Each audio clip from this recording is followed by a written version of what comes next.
Or Yang. Hello, nerds! Hello, nerds! Hello, nerds! Hello, nerds! Hello, nerds! Hello, nerds! Now with this campaign, bang, dang, it's and true. Come roll with the Yang Gang. Hello, nerds. Nerds for humanity. It's been a while since we've done a live stream, so I decided to do a bit of a spontaneous one today. I actually have a much bigger one.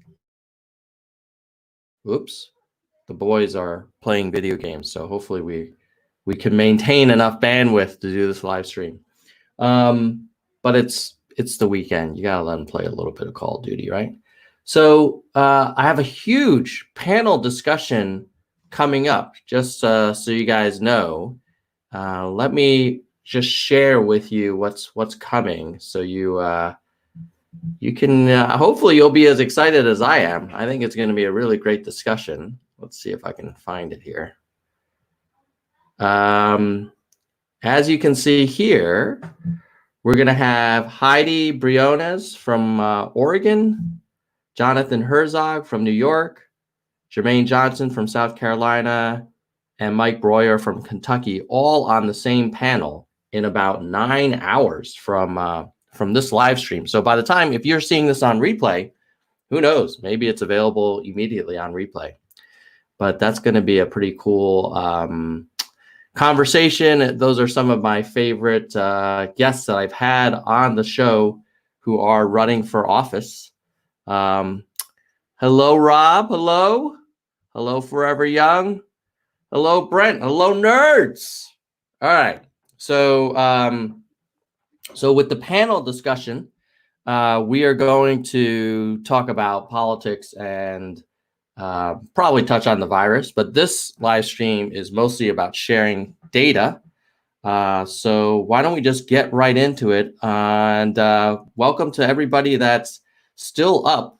This is morning time in Switzerland. So if you are joining us from the US, you must be a night owl. Okay, so let's look at the first chart, which is basically just tracking the prevalence of the problem over time. So this is here. You can see new cases per day in the US. Actually, this is globally, 2.7 million cases globally, 200,000 deaths. But I guess the good news is that the new cases per day seems to be flattening. Although if you look here, there was a little bit of a spike on the last day, which was yesterday, April 24th. So hopefully that's not the beginning of a second wave. But, that's kind of how we're doing that internationally, worldwide. Now, here's the map. The most affected countries, according to the data that we can see here, is certainly the United States, where we have almost 1 million cases. Then you've got Spain with around 200,000. They have about 48 deaths per 100,000 people. We luckily have just 14 for now. We have 46,000 deaths total. UK has about half as many deaths as us, but almost double the per 100,000 rate. It's unclear if this is because our healthcare system is just doing a better job handling it, or if we're just a little bit behind in terms of the timing, since Europe really had their surge a little before us. But we'll see. That's where we are with the US. We're about to hit 1 million total cases. And looks like we'll probably approach 50,000 deaths total in the US. Now, one interesting thing I noticed is we've got Sweden data. Sweden has not done as much of a lockdown. So they have 172 cases per 100,000, less than us. And they have 21 deaths per 100,000, a little more than us, about 50% more than us. So, it'll be interesting when we look back in history. Was Sweden either reckless, lucky, or did they actually find kind of the Goldilocks approach? We'll see. We have to look at, we won't look at China, because I know a lot of people are concerned about China data. But, if you look at Japan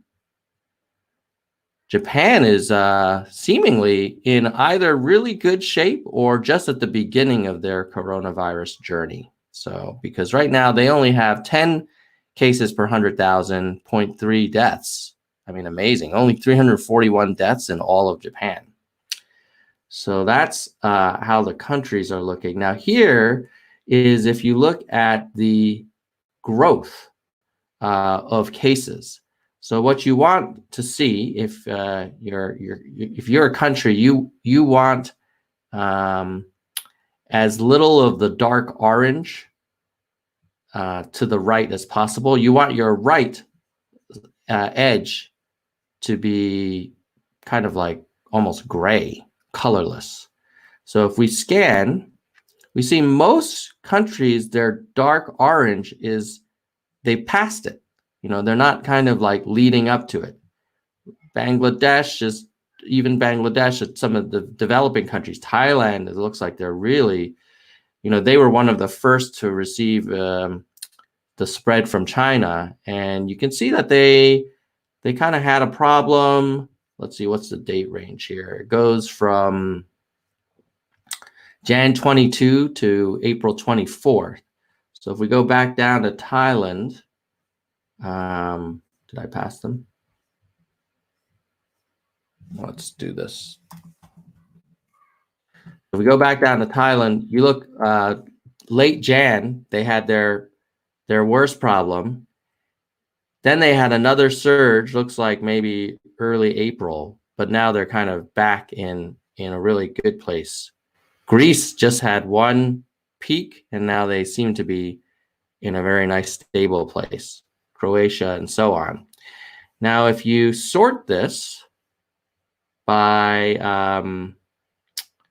let's see, per 100,000 people, you see, even though Belgium had many cases per 100,000, and Spain, obviously Spain was in the news a lot, they really seem to be kind of the worst is behind them.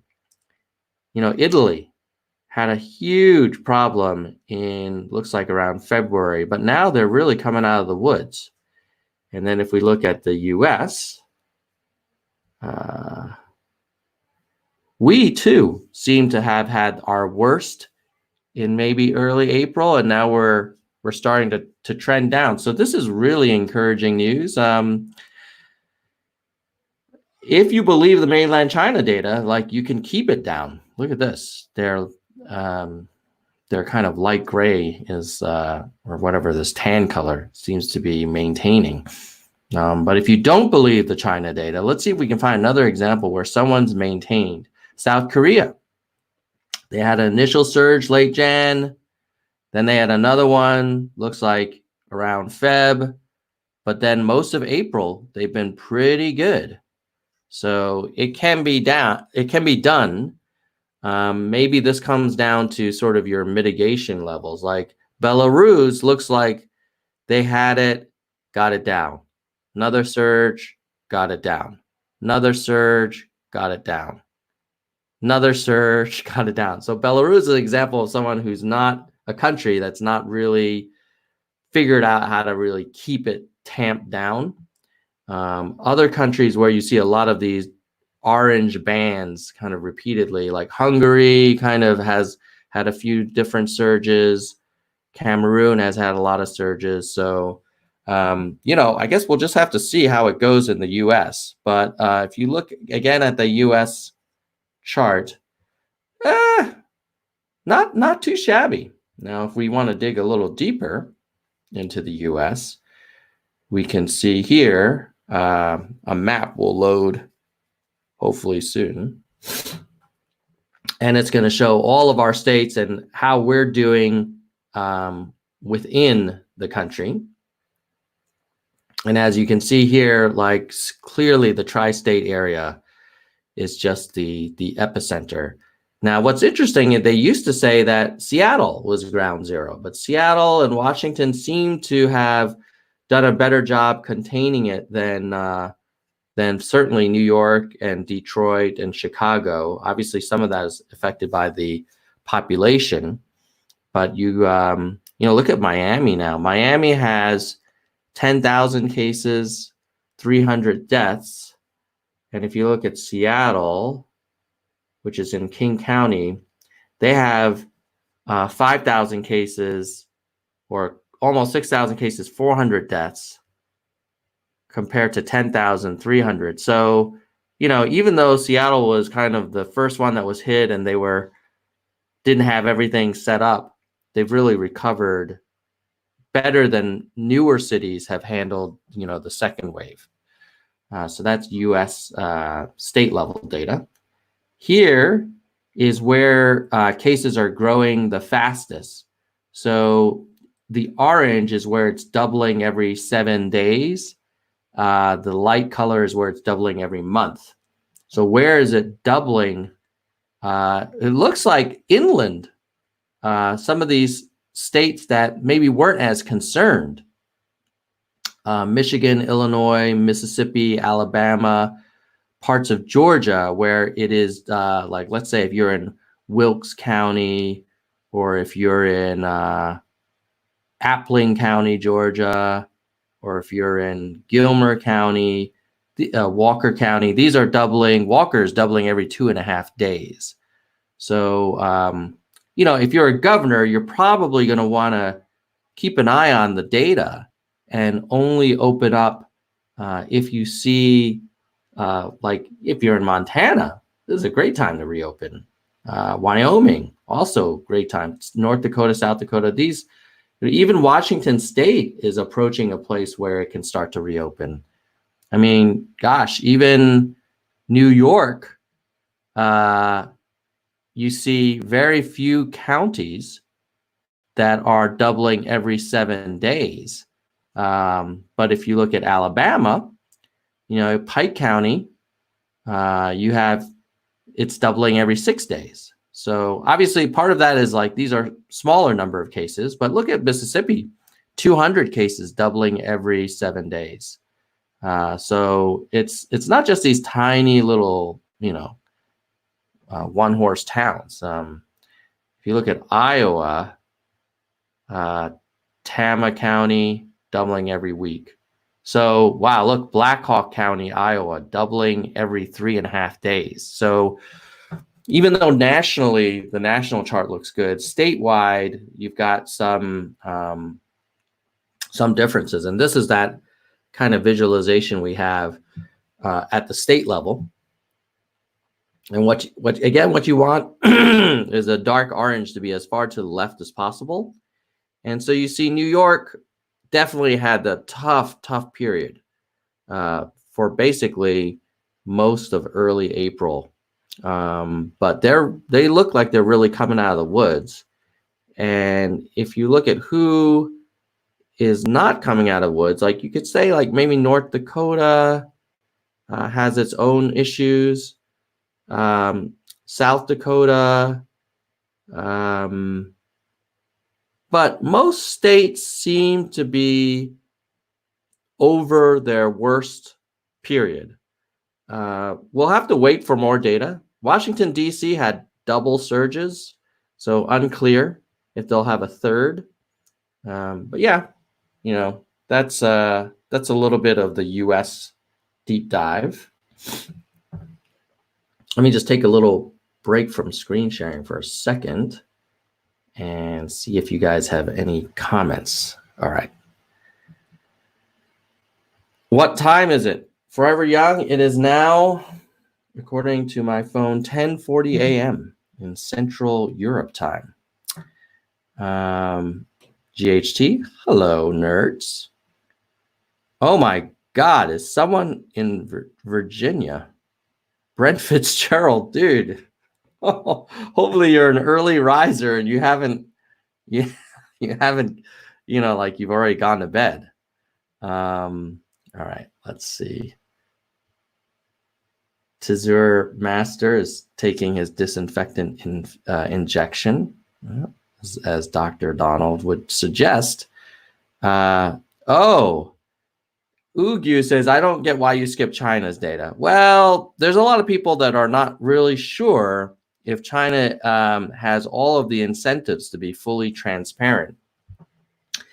As an example, there was just a story about how the European Union was about to publish a report around certain China and Russian disinformation efforts. And China really put a lot of pressure on the EU to change that report and soften the language. So, look, if this thing started in China and China is interested in maintaining its brand and international relations and kind of mitigating any consequences economically after we get out of this, you could see that there's an incentive for them not to make a big deal out of it and just say like, hey, look, everything's fine here and you can do it too. So that's the reason why. It could also be that they're being super transparent, but I would say that China historically does not have an amazing track record of data transparency or news transparency. Many of you guys probably don't remember this, but there was a time in the late 80s where there was a huge pro-democracy protest in China. And there was a lot mass killing in Tiananmen Square, and that was not reported at all by the Chinese government. So that's basically why. All right, now let's.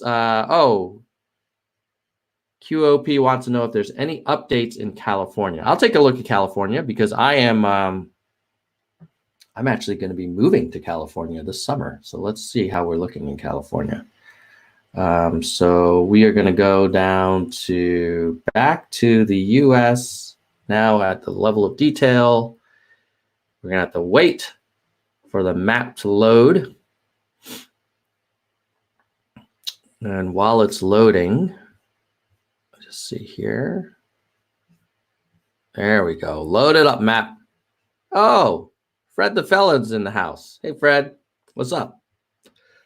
Fred's going to be on the show for a one-on-one interview in about a month. Okay, so let's look at California. California's actually done a pretty good job. Let's see here. I thought I had, yeah. Where is it growing in California? Not in San Francisco. Doubling every 20-something days. So they're doing a pretty good job.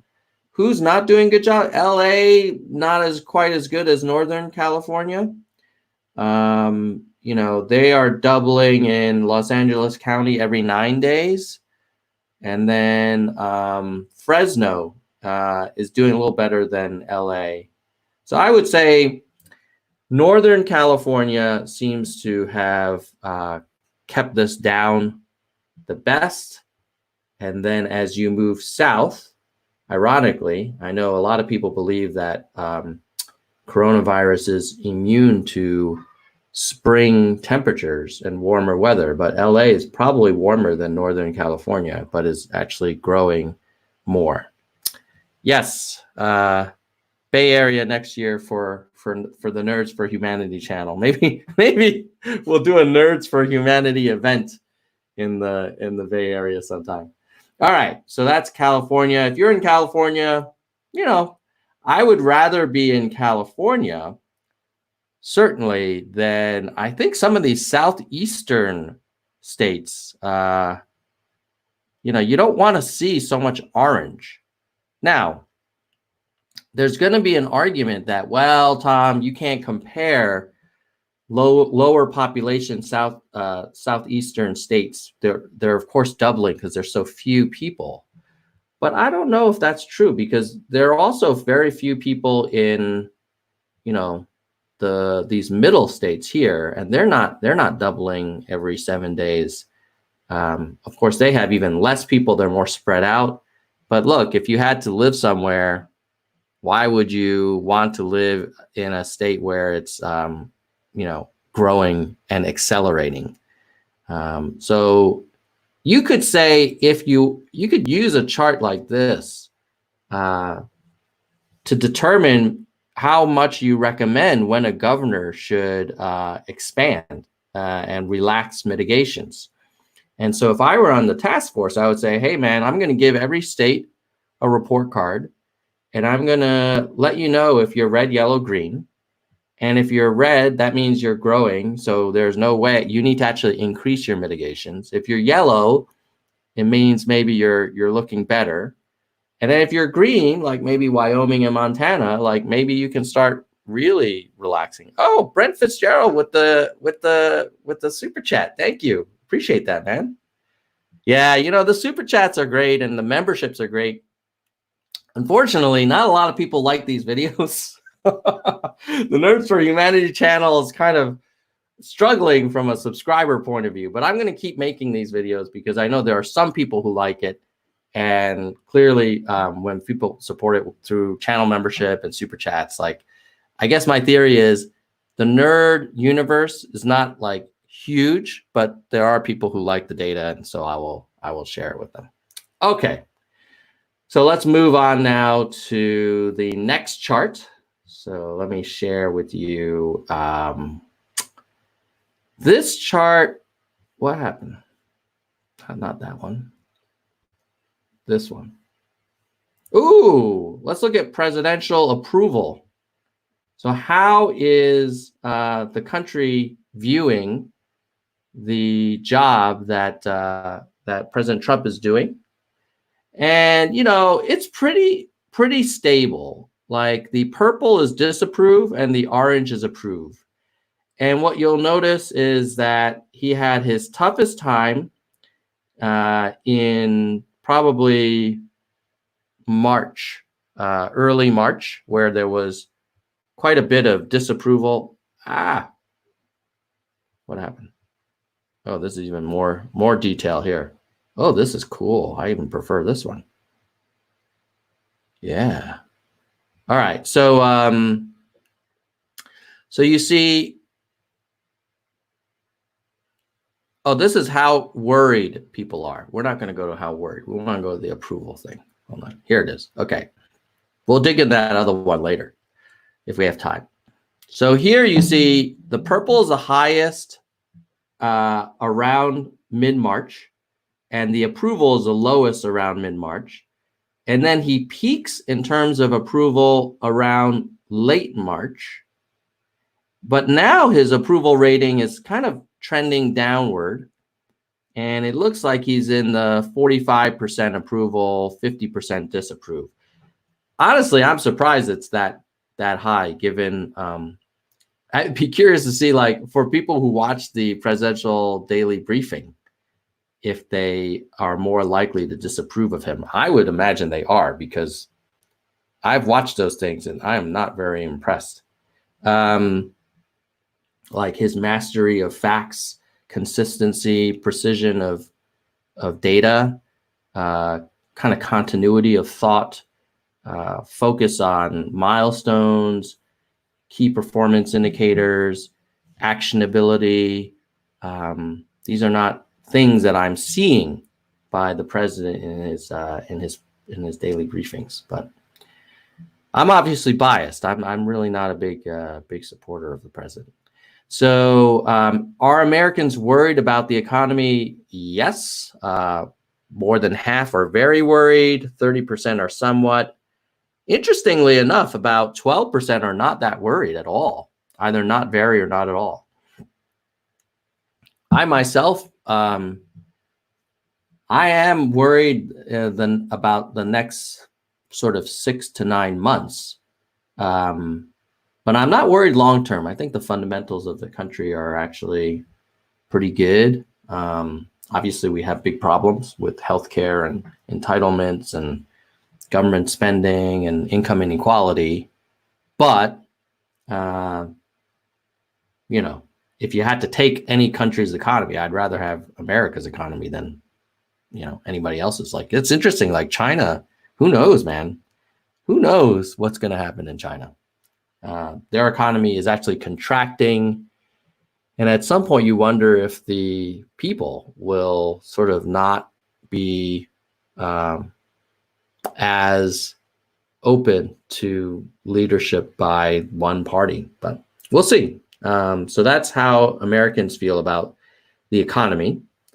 Let's see what this one is.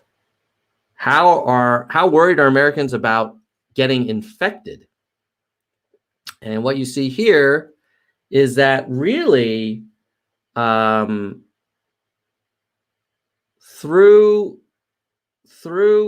all of Feb, a lot of Americans were not worried at all or not very. And we really only kind of crossed that 50% mark around mid-March. But for a long time, all of January and February and early March, there were probably about 50% of the country that said, I don't care about, like, this is just the flu. It's not a big deal. Now, there's all kinds of reasons why so many of Americans, see those purple lines? Why were they so high? You know, like even in early March, they were really high. So even now, there's still about 30% who are not worried at all. And now we're in April. We're freaking almost end of April. And there's still a good chunk of the country, 1 out of 3 people who are like, I don't care about infection. I'm ready to party. But the irony is that if you really want to party, you have to kind of fast from social grouping for a while. And if you can do it, I guess the theory is, then we can really tamp it down and then slowly open up and turn up the dimmer switch. And obviously, the real breakthrough is we want to wait for the vaccine, but that could take I know the president in the past has said months to a year, but I think the data suggested on average it takes about 18 months to develop a vaccine. And if you assume that we started, let's say, in January, that would put us into of January 2020, it'll be like mid 2021, the summer of 2021, which is when we'd have our vaccine available to everybody. Maybe, hopefully we can get it earlier. By the way, what happened? Hold on. By the way, if you have heard that ingesting disinfectant or injecting disinfectant into your lungs, like common household disinfectant, is a good idea, do not do that. You don't need to say, oh, well, that's just a liberal, being, mean or whatever. Just ask your doctor, ask a medical professional, someone who has like a medical degree, if swallowing bleach or inhaling Lysol or inserting UV light bulbs into your throat, like these are not good ideas.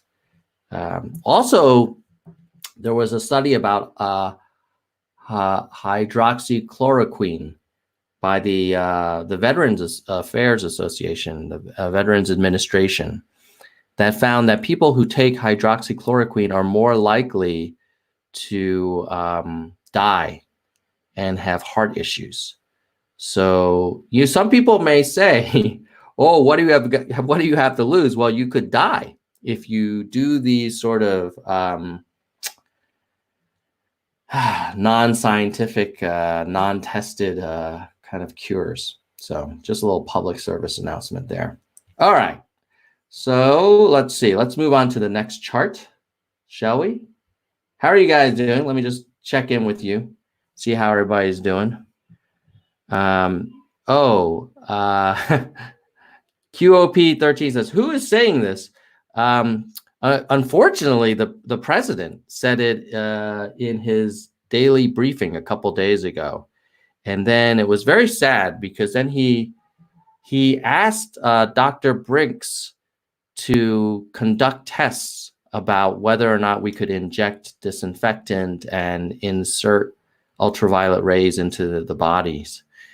And I feel bad for her because I feel like QOP doesn't think well, okay. If you I'm gonna pull it up. I'm gonna pull it up because I agree with you. If you didn't see it, you would be like, there's no way that someone would say this. Maybe we're taking him out of context. So I will agree. He did not give the brands, right? He did not give the brands.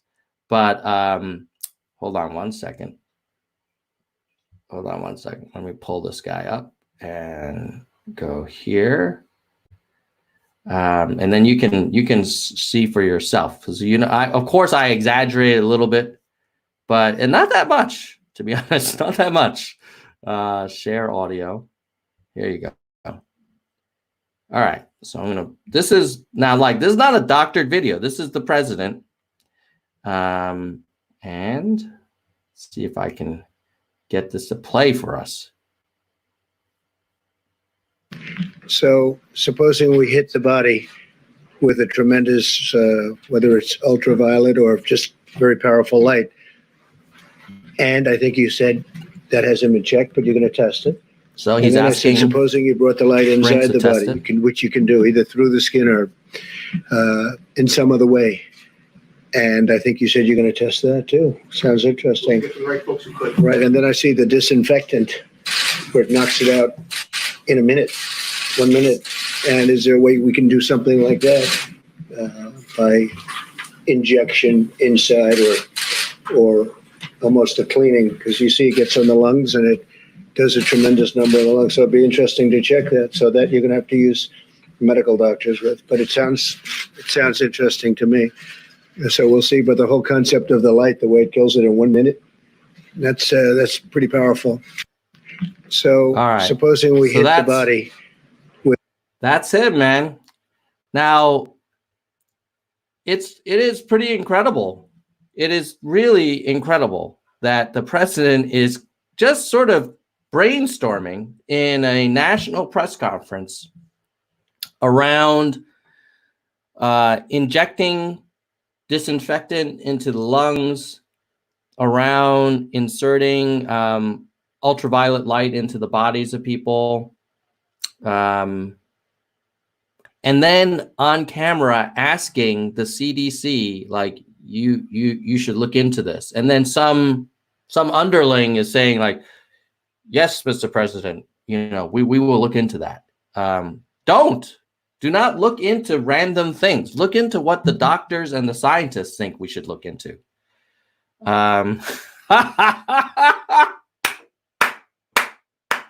Oh, shit. Yes. I'm going to give it a little nerd gong for that one. He should show us how is it that you inject the disinfectant. The other thing is he should have I know he's very big on reopening the country as soon as possible. He should have if he wants, he can have a MAGA rally with all of his supporters who don't think that there's any problem. Anyway, all right. So that's a little bit of a. Now, in seriousness, I will tell you this. I have, as many of you know, a MAGA family. Not my family here in Europe, but my family that lives in Florida. And I am on some family chats where just a few weeks ago, they were trying to buy hydroxychloroquine over the internet, because they heard the president say, hey, this is a way to cure coronavirus and you can recover quickly. And he would say, like, well, what have you got to lose? And one of the people who was hearing this and seeing it on Fox News, I think Laura Ingraham was a big fan of hydroxychloroquine, was my elderly family member who has a heart problem, and she tried to order it. Now, thank God she could not get it, because now we know from the VA study that people with heart problems are more likely to have major complications, and anyone receiving hydroxychloroquine could actually be more likely to die than just the standard treatment. So You know, like when the president wants, I think if I had to give him credit, I think he's trying to give the country hope.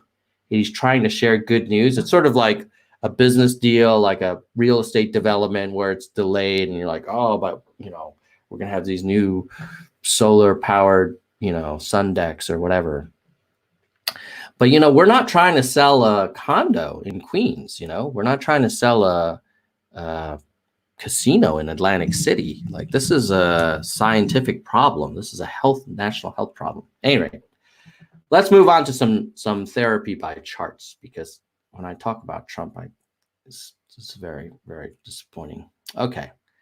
So this is a visualization of whether your state has peaked or not, and when it's peaked. So what you ideally would like is you would like this nice blue, because that means you peaked at the end of March, and then you peaked early April, you peaked mid-April, and the worst is that you actually had a new high at the end of April. So if you're dark blue, Washington, California, Maine, some of these coastal areas, you're in pretty good shape. And then the I don't know, what is this, turquoise? Turquoise, you're pretty good too, like Oregon, even Florida, Texas.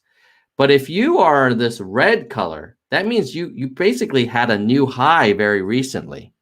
So like Connecticut, Delaware, DC, North Carolina, Virginia, you know, Mississippi. These are places that have come very far from peaking, and they probably need to kind of let it kind of settle down a little bit. So you know, just hopefully this is useful if you live in these states. And if you live in a blue state and your governor is talking about opening up, it makes sense. If you live in a turquoise state and your governor is talking about opening up, yeah, probably worth considering. But if you live in a red or yellow state and your governor is talking about opening up, like, you may want to look into the latest data and convince yourself that cases are dropping and hospitals have sufficient capacity. Okay, so that is the state kind of peak visualization. And now I just want to, I have a lot more charts coming. I think I have about 5 or 6 more. But before I go into the next round of chart sharing, I do want to just give a shout out to some of the channel members. So here we go. We'll start with our highest level, our EVPs. I think we actually have 2 now. Surin Maz, thank you. And Kristen Slevin, thank you for supporting the channel. Then we've got the VP level. Thank you, Laura Lane, Fat, JM Sap, VLAM, Lock Win. Laura's a fairly new VP level, so welcome, Laura. And then we've got the hardcore. Koa, Amanda, Landline, DK, Tracy, David, Adrian, Gene, Chad, Mike, Jeff. Thank you, guys. Appreciate it. And then lastly, but not least, we have the verified nerds, who include Solja, Chris, David, Emerald, Mercy Ann, Miles, Verily, Doris, Shake and Make, Mike, Sophia, Carlos, Jedwiga, Gail, James, Hitachi, Your Moment, Peter, Arez, Albert, Brandon, Yes, Sugar Sweet, Brian, Kitching, Lisa, and Sydney. I think Sydney's our first member ever, so she gets special shout out. All right. So that's it for the member shout outs. Let's go on to a new chart, shall we?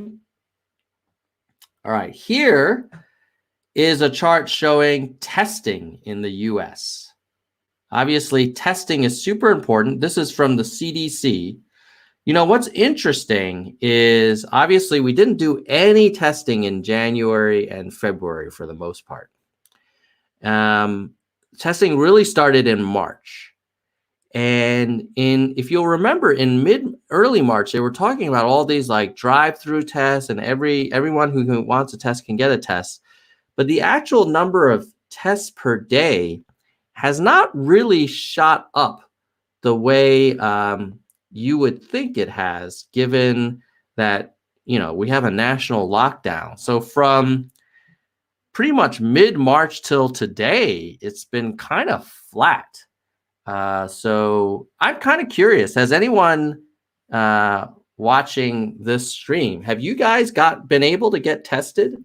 Because if you can't get tested, then you don't really know if cases are going up, or you don't know if, you can reopen some of the restaurants and things like that. Ideally, you'd have many people tested, and right now looks like we're testing about somewhere between 12 and 14,000 cases per day, or individuals per day.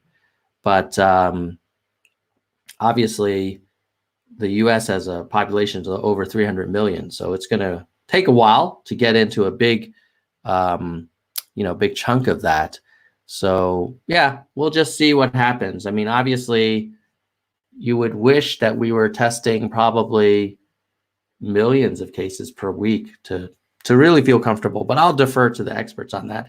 I think the most interesting thing is that the slope of the line is not growing. So the amount of testing per day in mid-March is the same as it is pretty much the end of April, which is quite disappointing. Now, there's a gray shaded area here, and that indicates that the CDC really doesn't have accurate data for about a week, which makes you wonder, like, okay, well, why don't we have better data if we're in the middle of a global crisis? But that's that chart. All right. So now let's move on to the next chart, which is looking at how much testing we've done versus other countries. And I have good news, is that even though the testing per day has not caught up, because we are testing every day, our per capita testing rates have improved. It used to be that the US was pretty poor in testing per million people, let's say. And right now we're testing about half as much as Italy, and similar to South Korea, and more than UK, Turkey, and Japan. You wonder what's going on in Japan. Look at this. They're only testing 1,000 per million. I don't want to be a conspiracy theorist here, but you got to wonder, like, why didn't Japan test more? And I would not be surprised if their desire to preserve the multi-hundred billion investment in the Olympics that were going to be held this summer had something to do with them tamping it down. So this is why people were asking, well, how come you don't trust China data? It's not that I think China is inherently disingenuous. I think a lot of countries have mixed motives, and Japan would be another one where they may not want to share as much, or may have kind of delayed it. So anyway, that's our testing per capita. I would summarize that as saying, like, we're no longer at the back of the pack, and we're almost testing, about half as much as Italy per capita. Okay, next chart. What happened? Hold on, let me refresh. While that's refreshing, let me see if anybody want any interesting.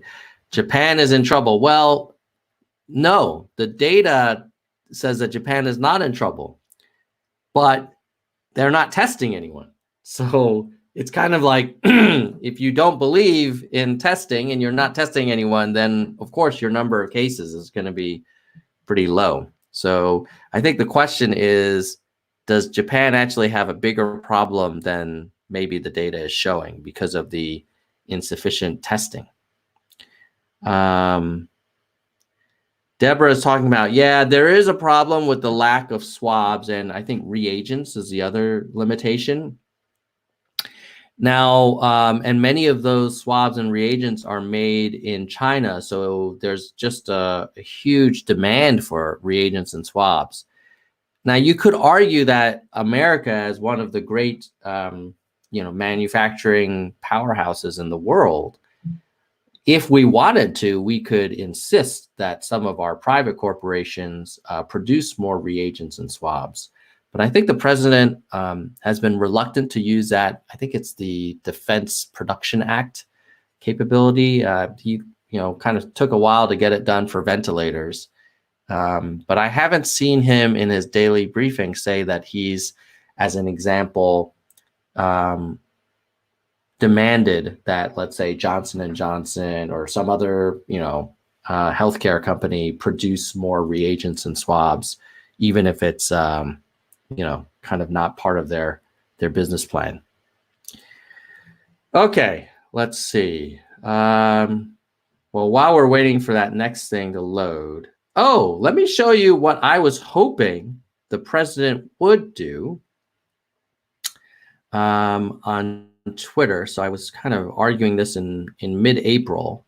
Like, wouldn't it be cool if we had a American coronavirus scorecard?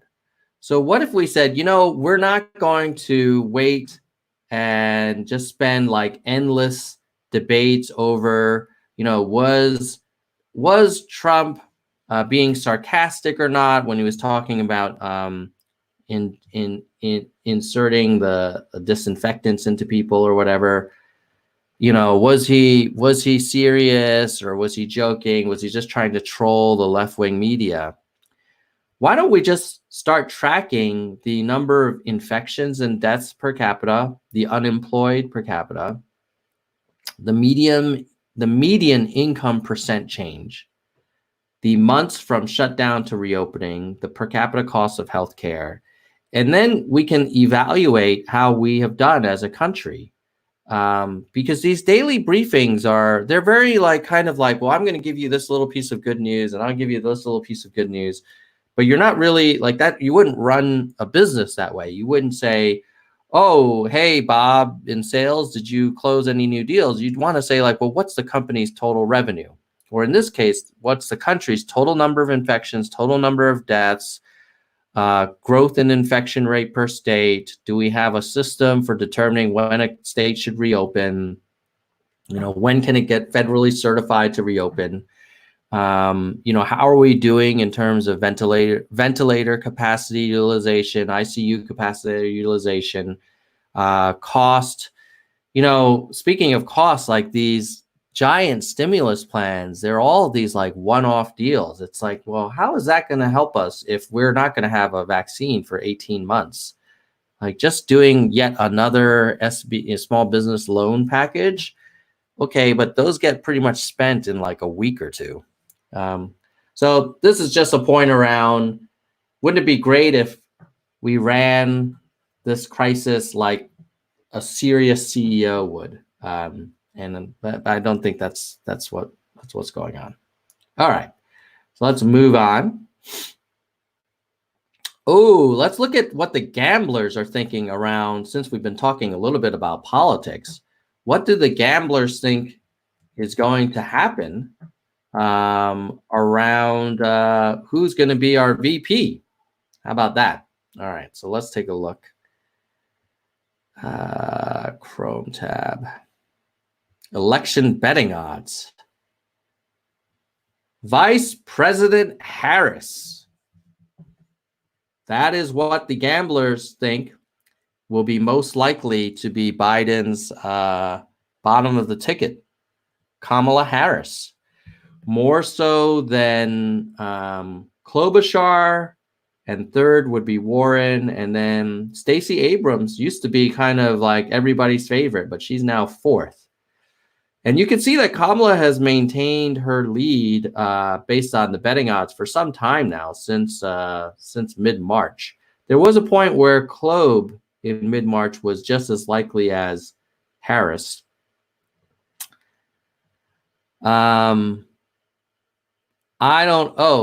by the way, across Canada is saying, side question, do you think oil will be back to normal soon? No, I don't, because I don't think people are. I mean, we had a perfect storm, right? Where Saudi Arabia and Russia did not agree to limit production. I think subsequently they have before. So there's been a lot of supply, and then there's not a lot of demand because people aren't flying and driving and using as much. So I think oil will be quite cheap for a while. So maybe that's the good news. Oh, you're holding oil. Well, you may have to hold on to it a little longer. You know, but in the long run, you know, people will need it. Maybe if you look at a year out. So Harris. So who here is excited about that? Biden, Harris.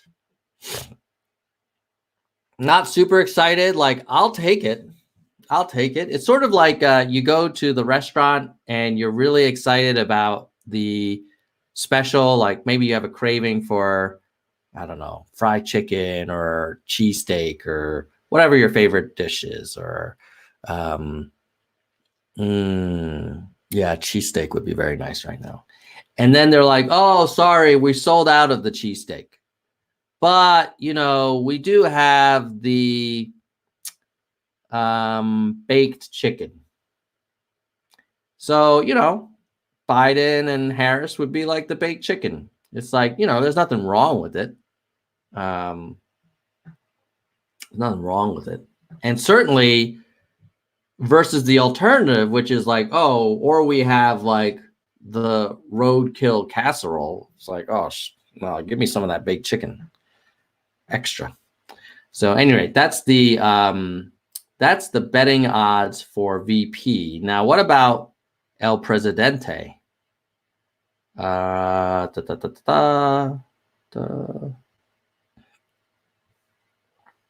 Next president.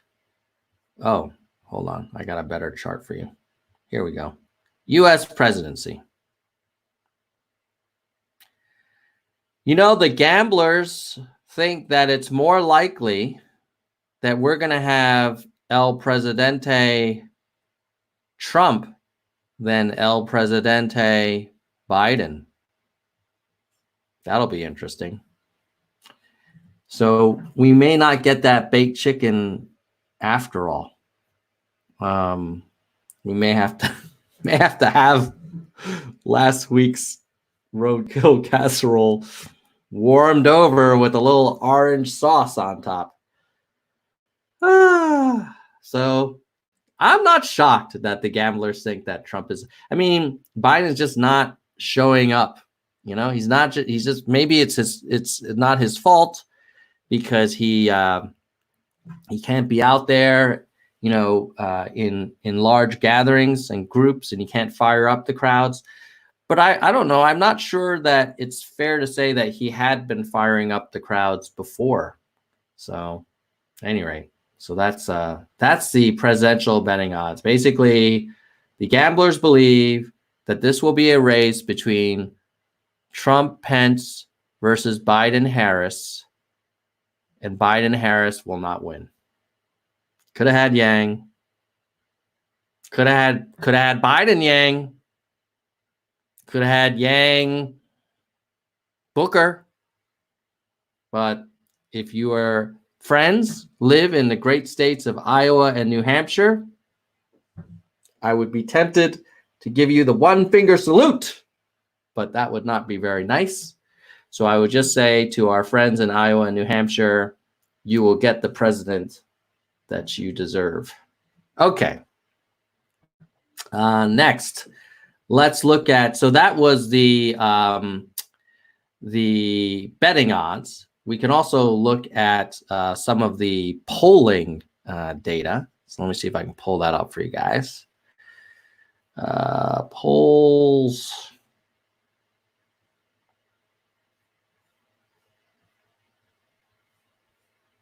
So the latest polls disagree with the gamblers. They actually think that Biden has a very slight lead.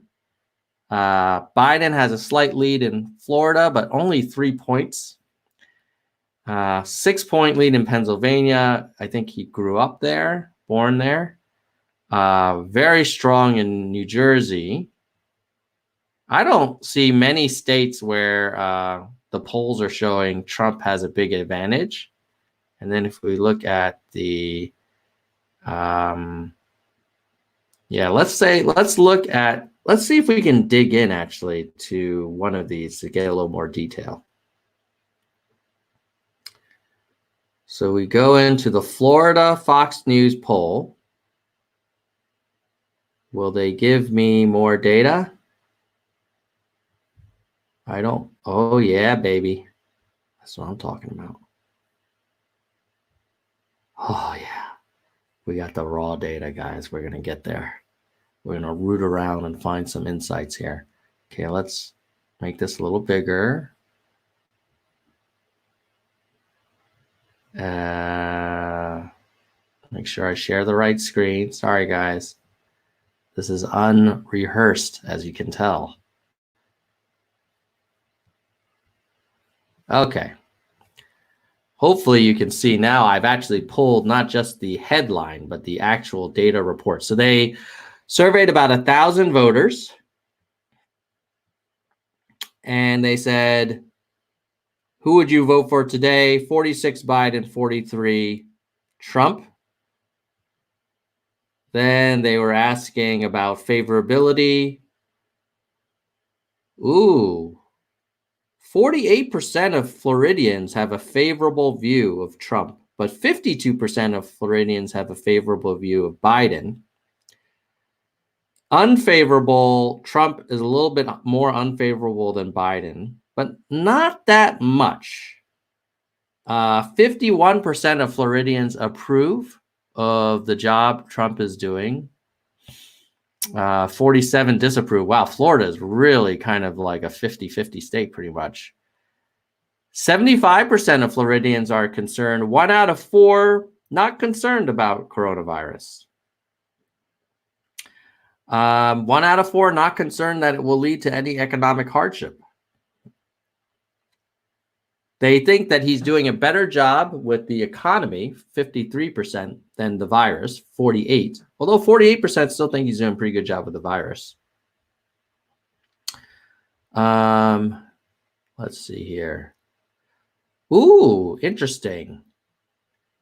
41% believe that the U.S. and the Trump administration responded at the appropriate speed, and 55% think that it was too slow. Now, that's interesting because, like, how can you be too slow? I mean, like,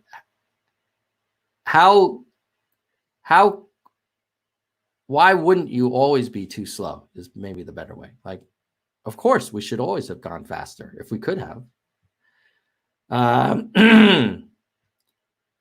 When should we reopen? The Floridians think that mostly we should wait, even if it means the crisis lasts longer. Well, that's encouraging.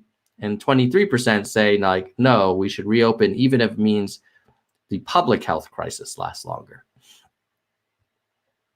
57% of Floridians are feeling like they're holding steady in terms of financial situation. 44% has had hours reduced. And of Floridians, 43% are Democrat, 44 are Republican. Wow, what a battleground. 13 are independent. Now, I could argue with this, a candidate Yang could have been pretty interesting in November in Florida, given so many independents. But we don't have a candidate Yang, not till 2024. And then let's see if there's anything else I can find here that's interesting. Ooh, the crosstabs. Let's look at the how interested people are in the presidential election. 49% are extremely interested. And the most interested group are white men. 54% of white men are super interested. Who are the least interested? Millennials are least interested. You millennials. Seriously, what are you doing? This affects you guys. Millennials? Ah, all right. And then when you look at by party, who's the most interested? Ooh, Republican men. Dude, these GOP men are, there's not a lot of them, but they are hardcore. Oops, sorry. Who politically is least interested? Moderates. Moderates are least interested. Only 37% of moderates are extremely interested. Yeah. Wow, these GOP men. And then when you look at education level, ooh, white degree men most interested. And who are the least interested by education? White degree. Oh, white, no degree women are least interested. And then if the election were held today, who would be most supporting Trump? Looks like 54% of whites would be 60% of white men are going to be going Trump. And then for Biden, 80% of blacks. That's a pretty strong performance from Biden with the black vote. Wow, Biden only gets a third of the white vote, though. Yikes. And then Biden does get half of women. And then 38% of women would vote for Trump. And it looks like around the remainder either doesn't know or is undecided or isn't going to vote at all. Yeah, so basically Trump's strongest, it's basically a battle between white men and blacks in terms of the most extreme support. Another way to think about it is, where is there like a 50-50? It looks like the closest to a 50-50 is white women. White women, they're pretty close between the two. 45 and older, baby boomers. Oh, wow. Millennials, 40% of millennials are still for Trump. These millennials, man, what are you guys thinking? Anyway, so yeah, that's Florida for you. Let me see if there's anything else about Florida. I think that's enough about Florida. Oh, what about favorability or unfavorability for Biden? Looks like strongly favorable, probably lines up. Yeah, African-American voters. His most unfavorable is white men. White men are not vibing Biden, not liking him. All right, so we could spend hours looking at that Florida data, but that'll give you a little bit of a pulse. Oh, hell no, I'm not a millennial. I'm Gen X. But thank you for the compliment. Okay, so let's move on to some more data. Hope you guys are not dated out. Oh, okay. Now this is a cool chart showing how the two are doing in battleground states. So you could argue when you look at the national polls, you're like, oh, look, Biden is ahead by 6 points. He's the blue. But if you look at, as we just talked about, Florida, depending on what poll you're looking at, they're basically tied. Some polls has Trump a little ahead. Wisconsin, Biden just has a cat's whisker of a lead, 1% lead in Wisconsin. Pennsylvania, his home state, or the state of his birth, from Scranton, only up by 2 points. So there's a ton of battleground states where it's really not clear who's going to win. So basically, buckle up, man. And if it's going to be that much of a fist fight, I think that's why the gamblers are giving Trump an edge, because he's probably more of a scrapper than I think Biden has demonstrated that he is so far. All right, with that, let me just show you a couple more things here. I wanted to make you aware of that there is actually, if you guys listen to podcasts, I put most of my long form interviews onto the major podcasting directories. So if you can, well, you can find the interviews there if you miss them while we do them live or on replay on YouTube. But also if you use a iPhone and you can review the Nerds for Humanity podcast, that will help us get the content discovered by more people. So that's just a little ask for your support. And then lastly, I want to show you some upcoming shows. And then if there's any questions or topics that we haven't hit that you wanted to hit, I know it's been an hour, so feel free to put it in the chat. But let me show you what's coming up, because we have a lot of great content in the Nerds for Humanity world. So we're live now. That's today, what we're doing now. But then we've got the panel discussion with 4 amazing guests. I can guarantee you these guys, if you don't know them, you're going to really enjoy learning about them.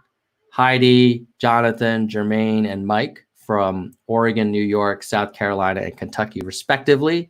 They're all pro UBI, but more so, they're just really exciting candidates that kind of restore a little bit of optimism in where we can go as a country. And then after that, the next day on April 26th, we have Blair Walsingham, who's running for Congress. I've not met Blair before, but really looking forward to learning more about her story and her candidacy. Then we have Joe Walsh. Joe was a former Tea Party guy. He also ran for president, tried to primary Trump. Didn't succeed, obviously, in Iowa. I think he got a small percentage, similar to Jim Weld. But he also wrote a book that is, I actually have it on my phone because I'm in the middle of listening to it on audio book. What is the exact title? It's loading. Wow, why are all my devices taking forever to load? Well, I'll get back to you. It's called, hold on. It's called F Silence. F and then, the 4-letter word silence. So basically he's a Republican who feels like Trump isn't really a Republican. And then we got Lacey from Yang Scream. Remember that first debate? But she also ended up working for the campaign. So I'm hoping Lacey can share some war stories about being on the front lines of Yang 2020. Andrew Wan from the Young Activist Group. We've got Mr. Bond, who he and I are always sparring on Twitter. He's a big defender of Trump. And so I thought it'd be kind of fun to have a one-on-one and have a conversation with the other perspective. We got Luci Gayo running for Congress. Mac Jenis. Max is a data scientist, super smart guy. Used to be a data scientist at Google. And now he's focusing on universal basic income analysis. So if you're into UBI and you want to get really into economics and statistics and public policy, Max is going to be very interesting to you. He even works on a think tank all around basic income. Then we got Steve Marchand, who used to run the Yang 2020 New Hampshire campaign. I've had him on the show. He's amazing, super smart.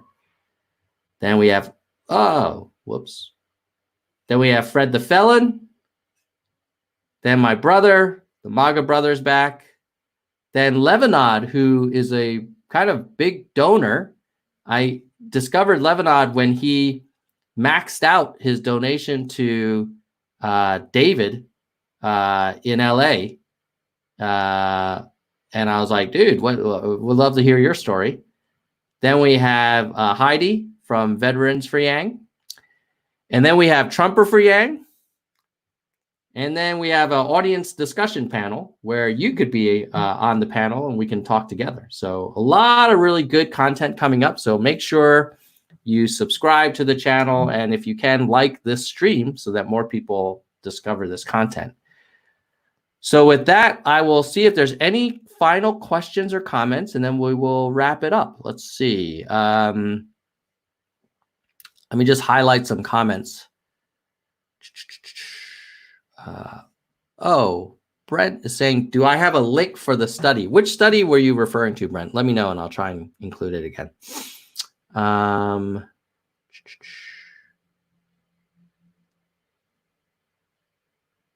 Across Canada, your stock will go back up. It will always go back up if you hold it long enough.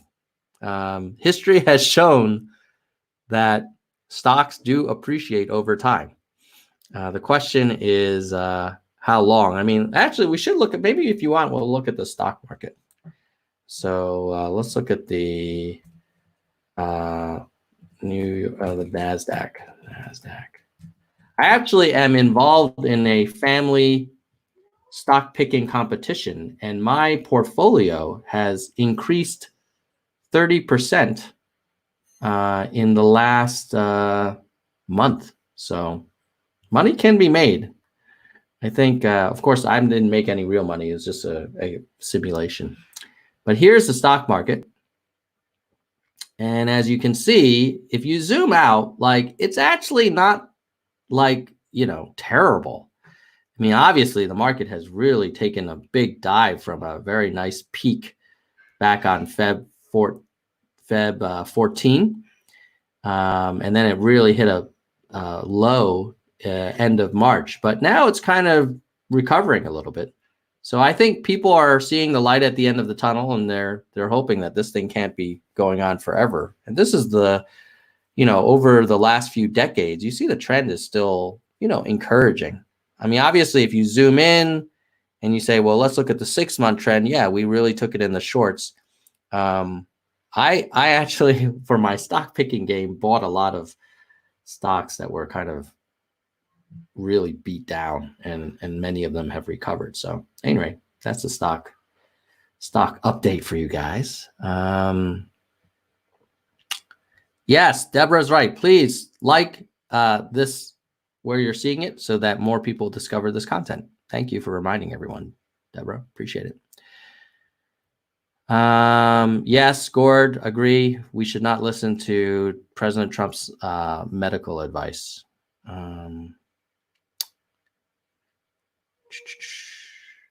Okay, Ugu knows someone who was tested. Okay, that's good. So there are people getting tested. Let's see. Isn't a swab just a longer Q-tip? I don't think so. Let me look. Coronavirus test swab. See if I can find a picture of it.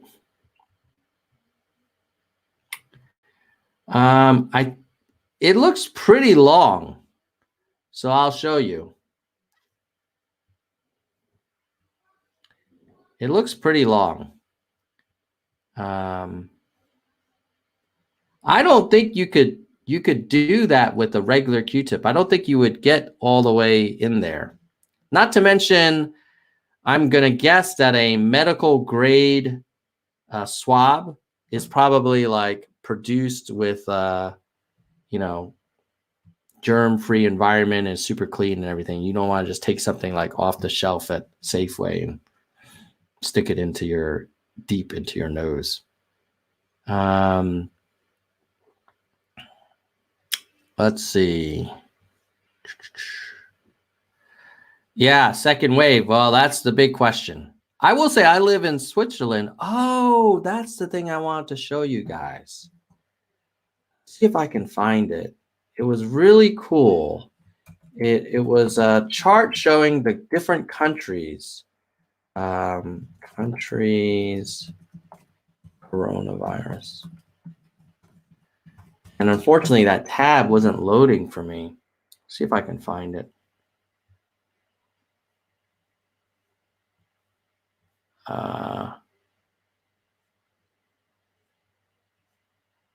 You guys are gonna have to bear with me because I'm gonna have to dig into some, because I had it preloaded, but then the freaking browser wasn't doing it for me. Let's see if I can get it back.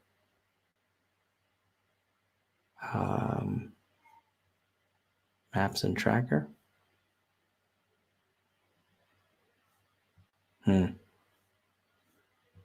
Ah, yes, found it. Love finding data. Okay, here we go. Check this out. So these are the countries where, if you look at the shape of this chart, you don't want to be in these countries, right? Russia, Brazil, Canada, Singapore. Singapore was a crown jewel of how to handle it, but they're spiking. But here's the opposite. Here are the countries that are flat, basically hit a plateau. So they're not getting any worse. US, Spain, Germany, seem to have kind of tamped it down. And best of all, here are the countries that they're actually seeing a decreasing number of cases. So remember, Italy was in terrible shape. France was really bad. I live in Switzerland, which is actually opening up. I think in the next few weeks, we're opening up like dentists and hair salons. And then a couple weeks after that, they're opening up schools, lower schools, elementary schools. So yeah, it can be done. So I think this is part of the reason why investors are saying, okay, we might be able to get out of this thing. All right. So I think that's good for, excited for Yang Speaks. Of course, definitely. Can't wait. Oh, you love Don Sutton on here. I should ask Don if he wants to come on. That would be kind of fun because he was one of the early Yang supporters. And he was one of the people who reached out to me when my channel was really tiny and was kind of encouraging me to keep producing more content. So, all right, with that said, if you are around in the next 8 hours, please go check out our panel discussion again. I think it's going to be really cool. And set your reminders, all that good stuff. These guys are just super impressive. Like Heidi, super smart, articulate. Herzog literally graduated top of his class at Harvard. Jermaine ran Yang 2020 South Carolina, was the first endorsee of Humanity Forward. Mike running against Mitch McConnell, former veteran, now farmer, former educator. Really, really just solid guy. So it'll be live in about 8 hours from now. I'll be moderating the discussion. We'll talk about who they are as people. We'll talk about the big themes of their campaign. And then we're going to talk about current events. So if that sounds of interest to you and you want to see an interesting panel discussion, please set the reminder or catch us on replay if you are already a subscriber. And we'll see you next time. All right. Keep it real. Ha ha ha. Hitachi, I love it. Thank you. I appreciate the compliment and also appreciate your membership and the participation in our streams all the time. Keep it real, brother. See you guys later.